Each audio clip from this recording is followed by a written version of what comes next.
Bemel Télévision, la chaîne des vos attentes, des vos attentes. Bonjour mesdames, mesdemoiselles et messieurs, bienvenue dans votre émission Bemel English School. C'est votre émission qui vous permet toujours d'apprendre l'anglais à travers la télévision Bemel. Oui, je suis là toujours, Dieu merci, Strong, pour vous donner le meilleur de nous-mêmes et puis le meilleur de la télévision Bemel. Voilà, je pense que hier nous avions déjà étudié, les salutations en général. Hier nous avions parlé des greetings. Et puis nous avions dit il y a deux sortes de salutations en anglais. Il y a formal greetings et puis il y a informal greetings. Alors, je disais dans ce qui concerne les formal greetings, il y a au moins good morning qui signifie bonjour. Il y a également good afternoon qui signifie bon après-midi, et puis nous avons good evening qui signifie bonsoir, et puis nous avons good night qui signifie bonne nuit. Et puis dans la salutation informelle, je disais, nous avons hello qui signifie salut, nous avons hi qui signifie salut également, et puis nous avons hey qui signifie salut. Et en dehors de ça, nous avons aussi how do you do, how do you do qui signifie également enchanté, c'est-à-dire ce n'est pas une question. Comme les gens disent, how do you do? Non, on dit, how do you do? C'est-à-dire, enchanté, enchanté. Okay, thank you very much. I'm so very delighted to be in contact with you again this morning because I understand that this good mission will help you for better learning English through your home everywhere you are watching now. I think that you will understand that English is the very easiest more than English.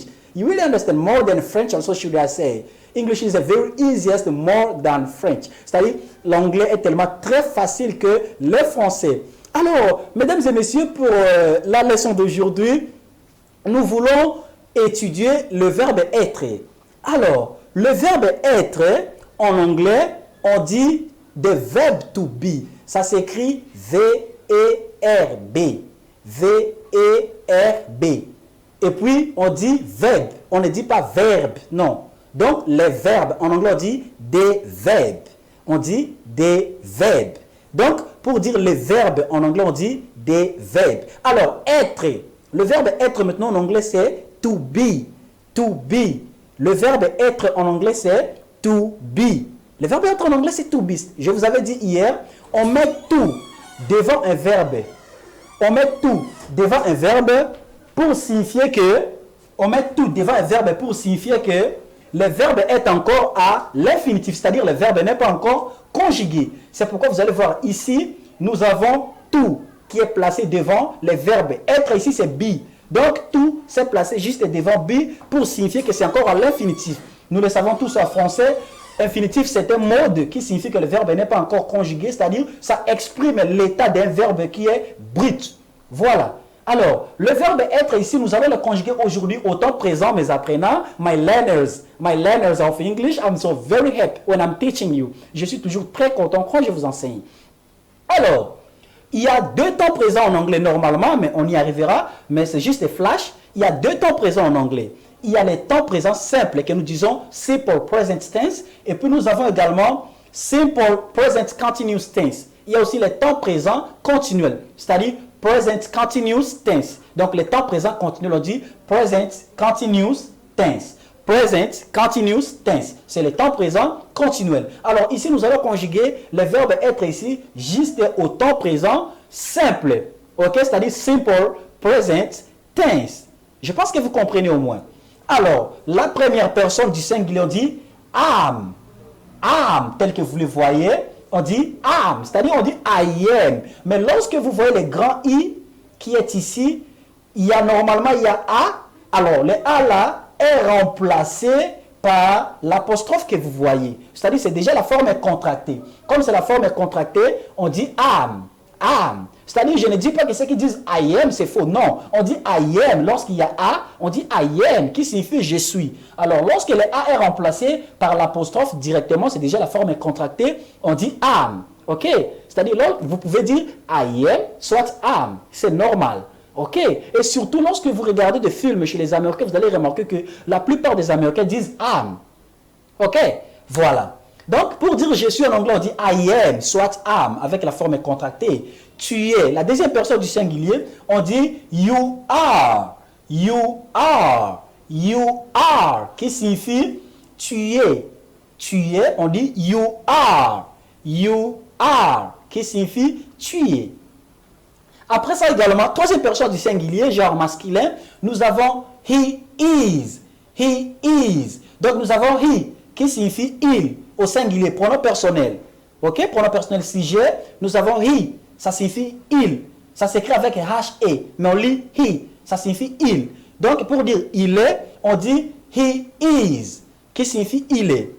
Maintenant, troisième personne du singulier, genre féminin, nous avons she. On dit she is. She is. Donc, she is, c'est elle est. Donc, il est, on dit he is. Elle est, on dit she is. OK? Maintenant, après ça, nous avons it is. It is est employé pour des choses et des animaux. OK?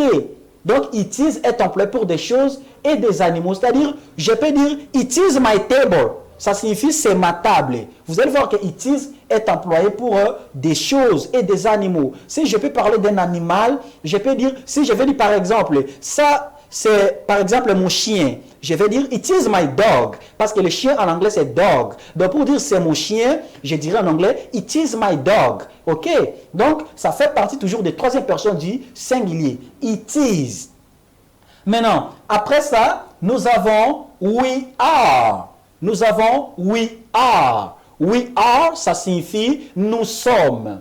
Nous sommes, en anglais on dit we are. We, c'est pronom personnel sujet, première personne du pluriel. Donc nous, en anglais on dit we, mais ça s'écrit W-E. We are. We are. Donc, sommes, comme le verbe être, c'est are. Donc vous allez remarquer que we, c'est nous, le pronom personnel, sujet, et puis le verbe être qui est sommes, c'est are. Donc pour dire nous sommes, on dit we are. We are. Après ça également, nous avons vous êtes. Nous savons qu'après nous sommes, c'est vous êtes. Pour dire aussi vous êtes, on dit you are. You are, qui signifie vous êtes. Ça signifie vous êtes. C'est-à-dire, vous allez voir que you are, tu es, et puis you are, vous êtes, c'est presque la même chose. Parce qu'en anglais, on est tutoie et pas. Ok? C'est-à-dire, you, ça signifie en même temps tu, ça signifie en même temps vous. Voilà pourquoi nous disons que l'anglais est tellement facile. Donc, you are, ça signifie en même temps tu es, ça signifie en même temps vous êtes. Même si on est devant n'importe qui, on peut dire you are. Cela ne signifie pas qu'on a dit tu es, non. Ça prend en même temps tu es, ça prend en même temps vous êtes. Ok? Et puis à la fin, nous avons they are. They are. Ça signifie ils sont ou elles sont en même temps. C'est-à-dire they are, ça signifie ils sont ou elles sont. Voilà. Nous allons remarquer que they, c'est aussi le pronom personnel sujet. Ça prend en même temps il au pluriel, genre masculin. Ça prend en même temps elle au pluriel, genre masculin. Donc si je vais dire ils sont, je dirais toujours they are. Donc are, c'est aussi sont toujours. Le verbe être à la dernière personne du pluriel. C'est-à-dire, si je vais dire ils sont, je dirais toujours they are. Si je vais dire elles sont, je dirais toujours they are. Vous voyez qu'il n'y a pas vraiment la différence. Ok? Maintenant, je conjugue maintenant ces verbes. I was talking about the verb to be in the simple present tense. I say am, you are, he is, she is, it is, we are. You are, they are. Ok, mesdames, mesdemoiselles et messieurs, je pense que vous comprenez. Je reprends, I repeat again. Am, soit I am. You are. He is. She is. It is. We are. You are. They are. I understand that you can also repeat at home. Ok, vous pouvez aussi répéter maintenant à la maison.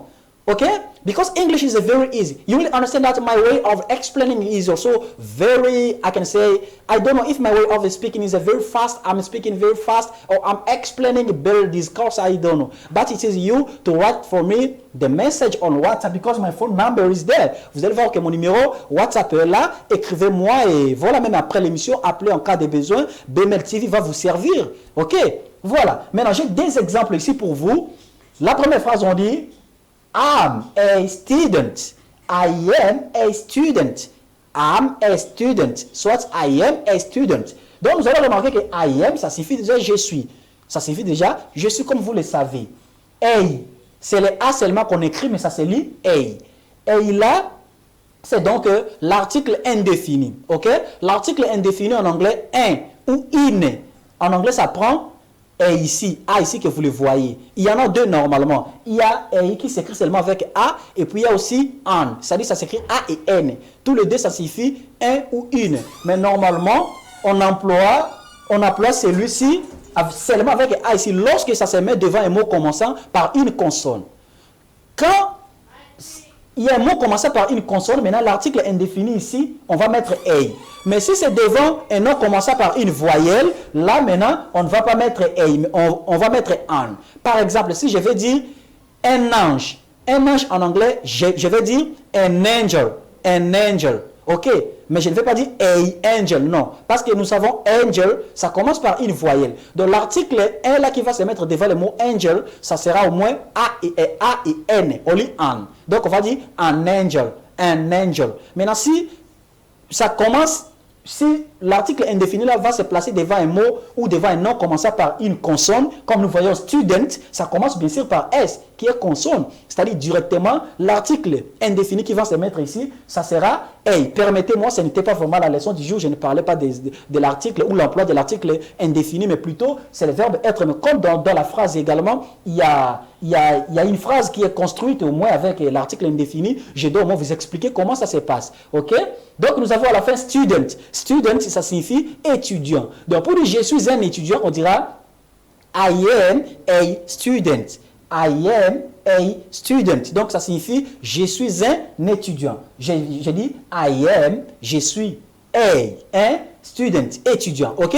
Donc pour dire je suis un étudiant, on dit I am a student. Je suis un élève. I am a people. I'm a people. I'm a people. Je suis un élève. Je suis un enseignant. I'm a teacher. I'm a teacher. Je suis un enseignant. Ok? Donc, enseignant en anglais, c'est teacher. Évitez de dire teacher, comme j'entends les gens disent, hey, on a teacher en abisso. Non, ça ne se dit pas. On dit teacher. Teacher. Je vous avais dit, la télévision BML s'engage pour vous donner le meilleur. Voilà, s'il y a des choses que vous n'avez jamais connues en anglais, voici le bon moment. Donc, on dit teacher et non teacher. Teacher, parce que dans le mot teacher, il y a un verbe. Le verbe, c'est to teach. To teach, c'est le verbe enseigner. Donc, le verbe enseigner, enseignant maintenant, c'est teacher. Parce que quand vous dites teacher, maintenant, le verbe, c'est quoi? Teacher, to teach. Il n'y a pas un verbe to teach en anglais, mais il y a au moins un verbe to teach. To teach. Je vous avais dit, l'anglais, c'est juste le problème de la prononciation. Une fois que vous prononcez très mal le mot, ça prend autre forme. Ok, we keep up, nous continuons. La dernière phrase ici, nous avons we are hungry. We are hungry. We are hungry. Le mot hungry, ça signifie être affamé, avoir faim. Ok? Quand on a faim, le mot c'est hungry. Ici, comme c'est au pluriel, vous allez voir qu'on a ajouté I et S. C'est-à-dire en anglais, tous les mots qui se terminent avec Y au pluriel, Y là change à I et S. Si j'étais moi-même qui suis affamé, j'allais dire I'm hungry. I'm hungry. I am hungry. Ça signifie je suis affamé. Maintenant, à la fin ici, on allait mettre Y. Maintenant, comme je dis nous sommes, we are, parce que je vous avais dit nous sommes, ça signifie we are en anglais. Donc pour dire nous sommes en anglais, on dit we are. Nous sommes déjà nombreux. Les Y là, qu'on devrait mettre ici à la fin, hungry, le Y va changer à I et S. C'est comme ça que ça se passe en anglais. C'est aussi de la même façon pour tous les verbes en anglais qui se terminent par Y, directement à la troisième personne du singulier, Y là change par I et S. Par exemple, le verbe to try. To try, c'est le verbe essayer. Donc, quand on arrive à la troisième personne pour dire il essaie, on dit he tries. He tries et non he try. He tries. Donc, vous allez voir que Y va changer à I et S. De la même façon ici, pour des noms, vous allez voir que we are hungry. Soit pour des adjectifs, ici on va dire we are hungry. We are hungry. Donc, nous sommes affamés. Mais je suis affamé, je vais dire I am hungry. Okay, thank you very much. I understand that you come from learning now the best lesson for today. The lesson is the verb to be in the simple present tense. I say I am, you are, he is, she is, it is, we are, you are, they are. I understand that BML TV is the best television now. What can help you for better learning English at home? Okay, nothing is special, and I understand that my phone number is there. You can call me, you can write for me a text message on WhatsApp, and I will read. And if you need also to learn English at home, please try to make us a sign, and we will be there for doing what you know. Okay, thank you very much. And le secret, c'est toujours d'être scotché chaque jour sur la télévision BML, chaque mardi, chaque lundi d'abord, l'émission c'est à 8h45 et puis du mardi au samedi, l'émission c'est au moins à 9h15. Donc restez toujours branchés et vous ne serez jamais déçus. Donc je vous avais dit, si vous avez besoin de quelque chose que ça puisse être là placé dans le cadre de votre émission, du genre produit, donc l'émission est tellement suivie et puis on va faire la publicité de vos produits et tout ce que vous avez besoin. Et voilà, c'est une opportunité pour vous, pour cette très belle émission parce que c'est chaque jour. C'est vraiment d'une manière hebdomadaire et ça va vraiment vous aider. Thank you very much. Moi, je suis Dieu merci, votre English coach. Je suis toujours là pour vous. Et mesdames, mesdemoiselles et messieurs, je pense que demain encore, nous allons encore nous retrouver pour une nouvelle leçon et puis une nouvelle manière d'explication. Réagissez. En cas de quoi, en tout cas, écrivez-moi et nous ne sommes pas meilleurs, mais au moins, on cherchera aussi à faire de façon que vous soyez bien servis chez vous à la maison, mesdames, mesdemoiselles et messieurs. Pour aujourd'hui, je pense qu'on va se limiter ici pour le verbe être. Retenez, pour dire le verbe être en anglais, on dit des verbes to be. Des verbes to be. Ne prononcez pas le R ici, des verbes, non. Là, c'est français. Français, on dit les verbes. Mais en anglais, ici, on va dire des verbes. Des verbes, ok? Pour flash, dès ici, c'est l'article défini. Ça prend les masculin singulier, ça prend la féminin singulier, ça prend aussi les avec S au pluriel. Voyez, c'est simple l'anglais. English is very easy. L'anglais est très facile. Mesdames, mesdemoiselles et messieurs, on se verra encore demain, même chaîne, même rendez-vous et puis même heure. Restez toujours branchés avec Dieu merci Strong. Au revoir. BML Télévision, la chaîne de vos attentes, de vos attentes.